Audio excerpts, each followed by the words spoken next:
Good day, everybody. This is John Scarborough. I think it's August the 4th and I'm making this video, 2021. Wanted to make a little video. I'm letting my tractor cool down. I did a little bit of bush hogging today. A lot of people don't realize, just a little side note, that with diesel engine, if you've been running it real hard, the cool down period sometimes is equally as important as the warm-up period, sometimes even more important if you've been running it hard. If you haven't run it real hard, you don't necessarily have to worry about that, but that can be important if you've been out bush hogging, especially on a hot day like in August. We've had some really scorchers out here. I wanted to do a little bit of a brief talk about what we're doing here.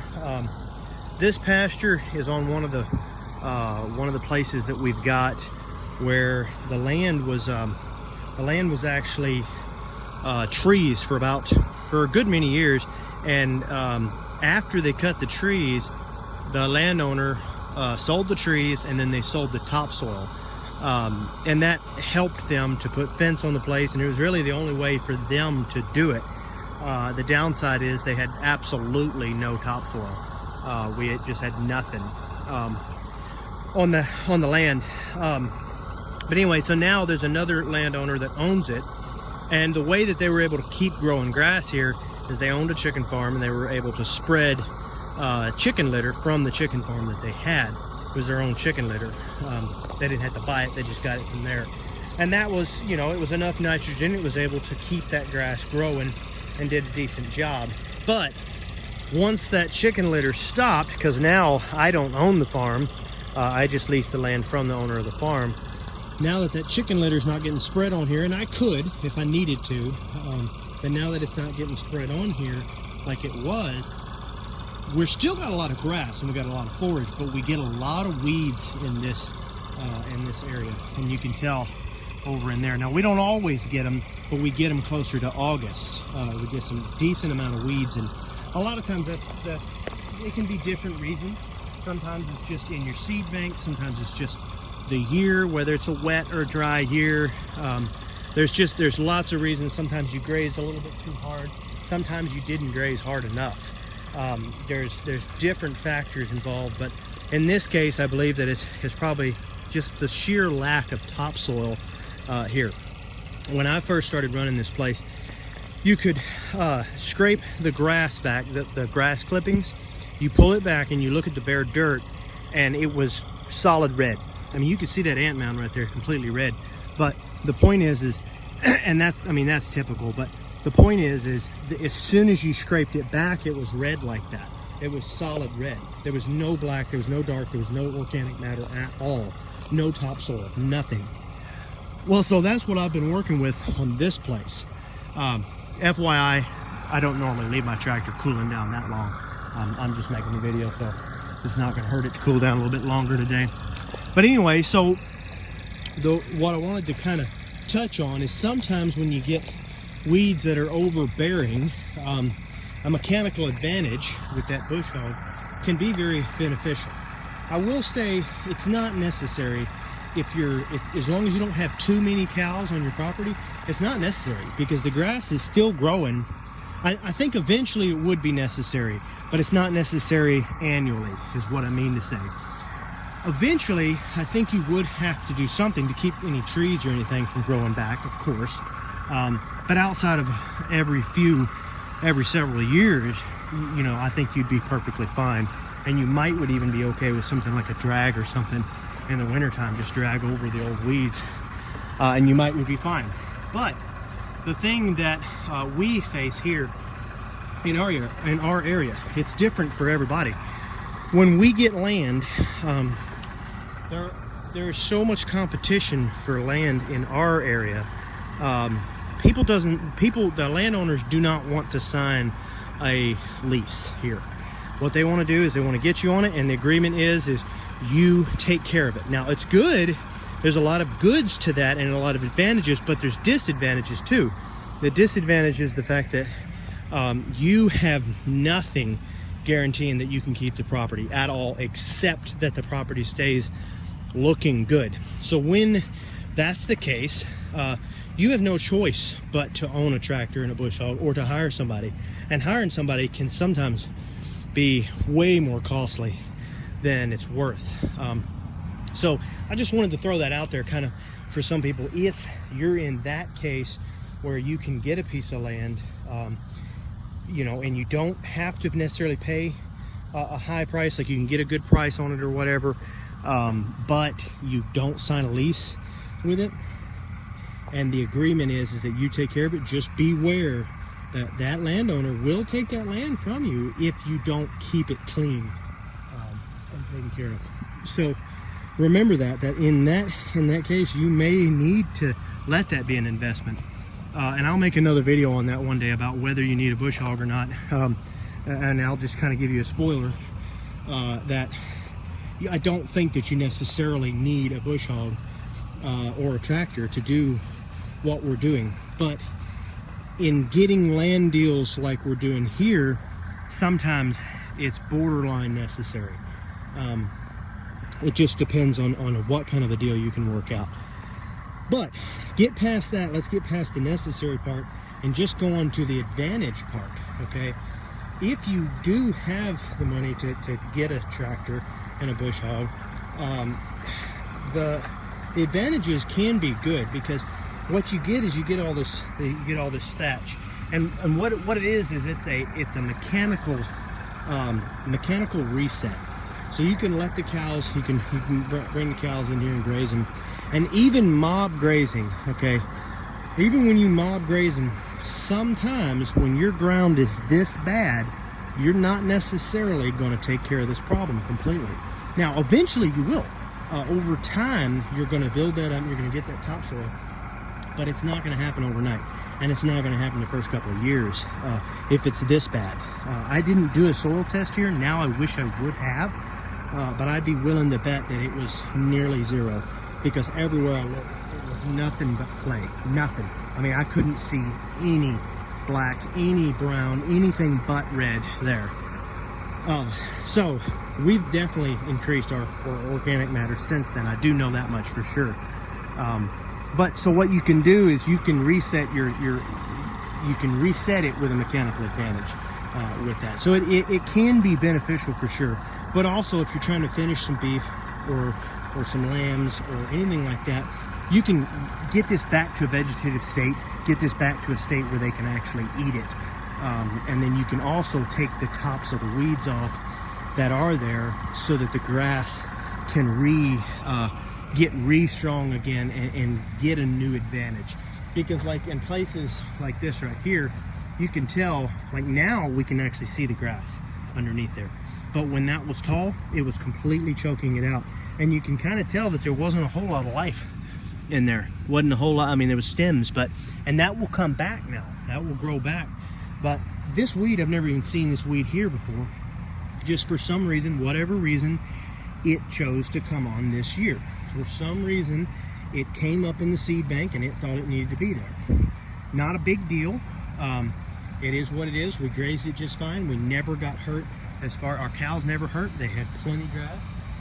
But for us, it worked out right, and we were able to bush hog it and get it reset. And we were glad to have that mechanical advantage. Now, I'm not going to drag this video out too long, but I did want to say, sometimes I think it's good to be cautious a little bit about your brush hogging as well with all of that, because you have to remember, although it may be kind of ugly, even when, let's say you don't have any weeds, let's say you just have grass that has come to seed, okay, and you're thinking to yourself, I'm gonna go out there, I'm gonna brush hog it, clip the tops, and let it get back growing again. That's good, and that can help a lot. There are times when you can set yourself back.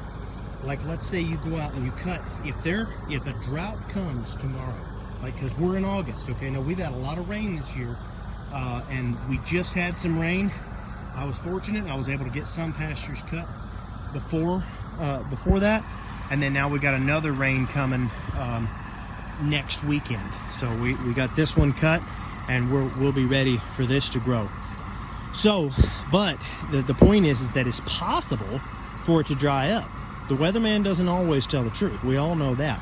So it's possible for it to dry up and the sun not, and the rain not come back, and we don't grow another ounce of grass.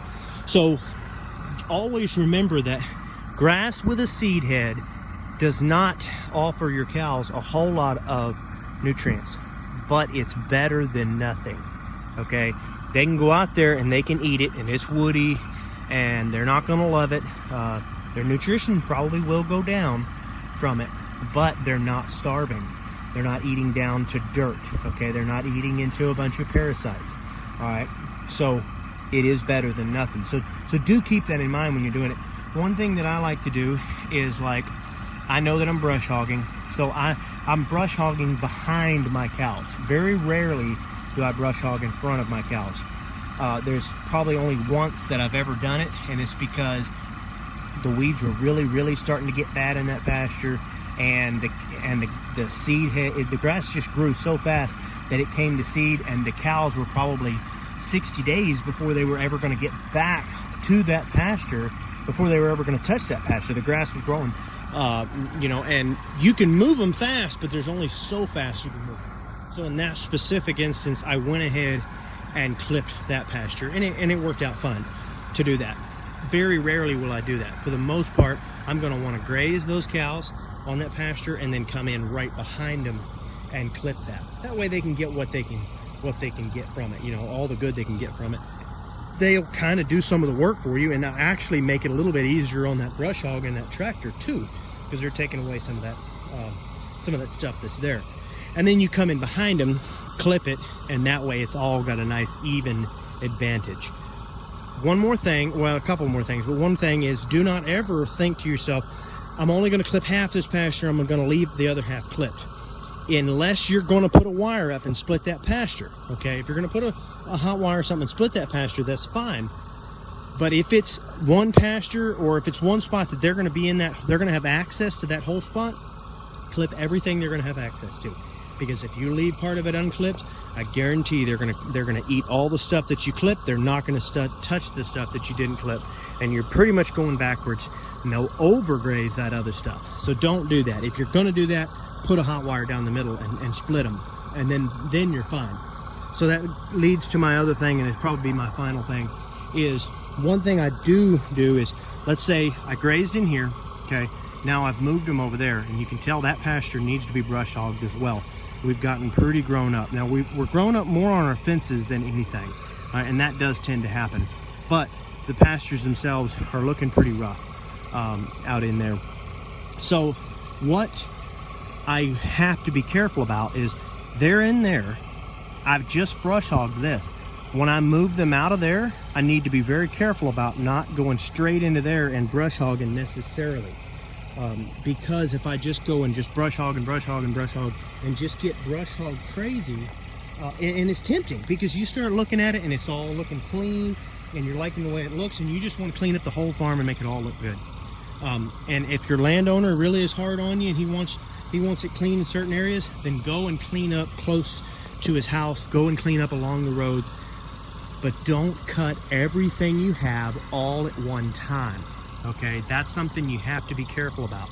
Even if you're cutting everything but the pasture they're in, be careful about that, because sometimes you can put yourself in the negative if you cut some of that stuff, and then all of a sudden you get a drought. So I like to clip a pasture and then skip a pasture, and then clip a pasture and then skip a pasture, and then on the next rotation, then you'll skip this pasture that I've already clipped and then go back in there and clip that pasture.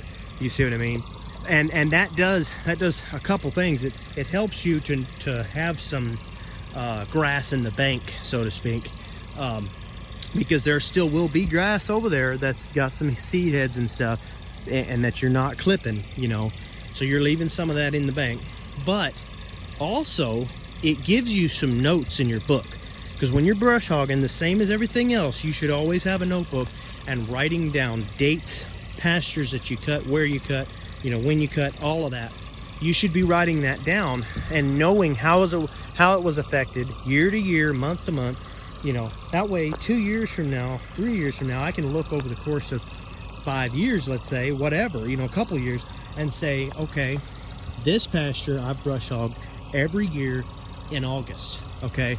And I've gotten decent results. Whereas this other pasture, I brush hog every year in October.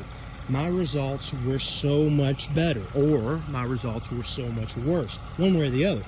And it may not be that way, but the point is you can build data. Now, there are going to be changes, fluctuations from year to year. Sometimes you're going to have a heavy rainfall. Sometimes you're going to have a really bad drought, you know. And so you kind of record that in your book, and you have to kind of average it out over the course of a couple of years, you know, several years. When you're in the cattle business, when you're in the animal business, you're in the business, when you're in the grazing business, you're in something that is you're in something for the long haul.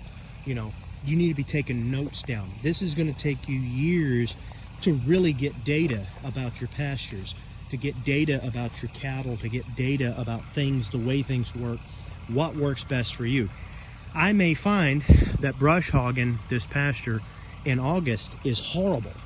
Now, I'm not saying that that's my results. I'm just saying I may find that somehow, for some reason, if I were to just wait, let's say to mid-August, or if I were to wait till October, you know, or instead I may find that if I wait until the dramatic heat drops off, or, you know, there's just all kinds of things. And I hope I'm making sense. I'm not trying to ramble too much, but I'm trying to make sense here that put a lot of data in there. Put yourself as much data as you can.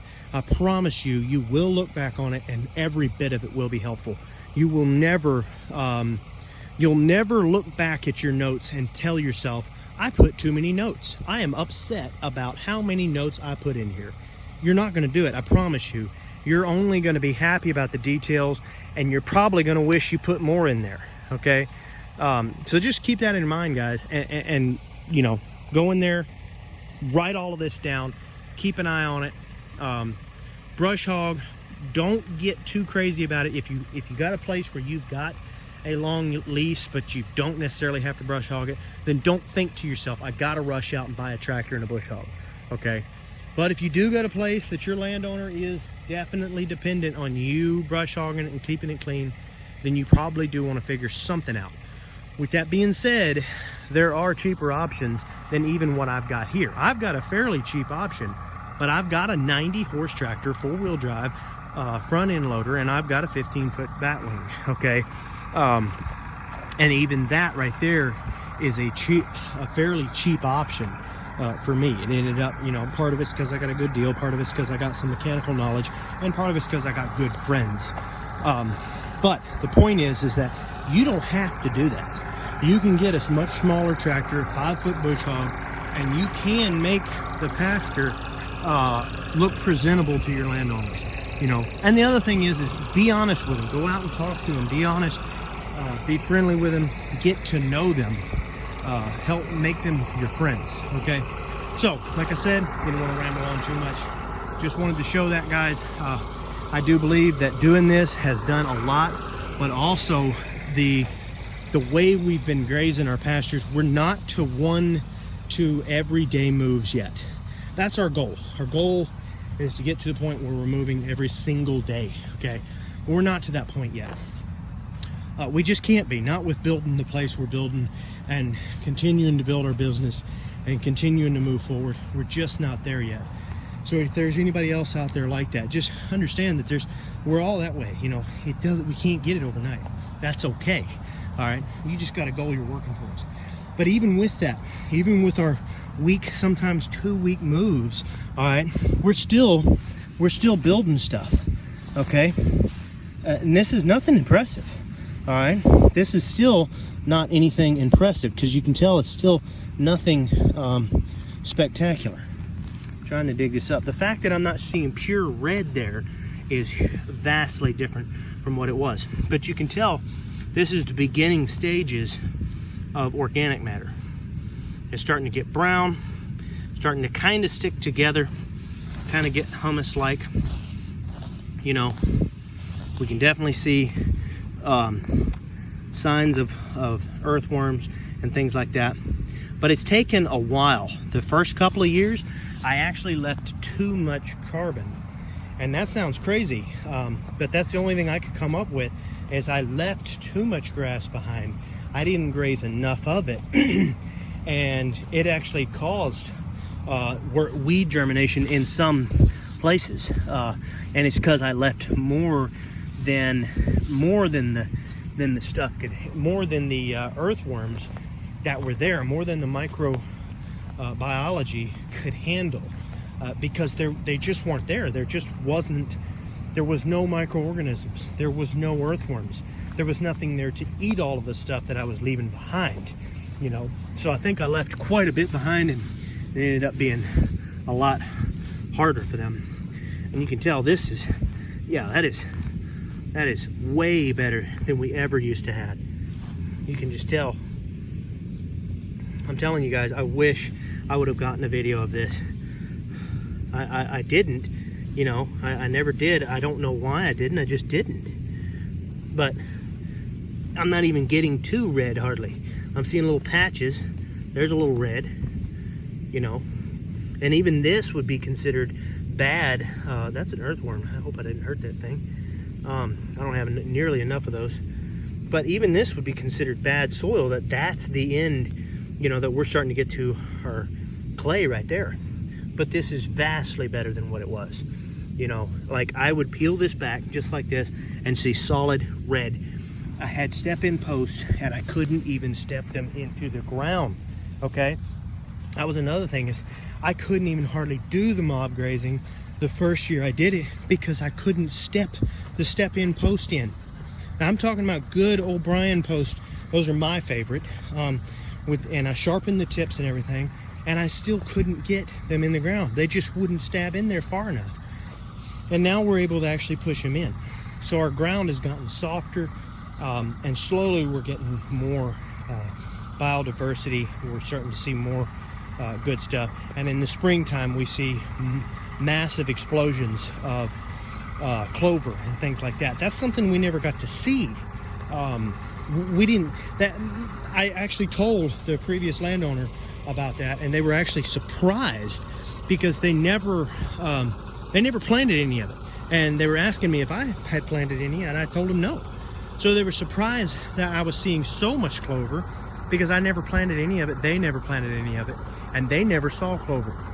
Okay, it came up because of the way we're grazing. So we know that we're moving forward, and we know that we're doing things right. But I just wanted to kind of be an encouragement to some people that not everybody. I mean, there's a lot of videos out there. People will show you the best pastures.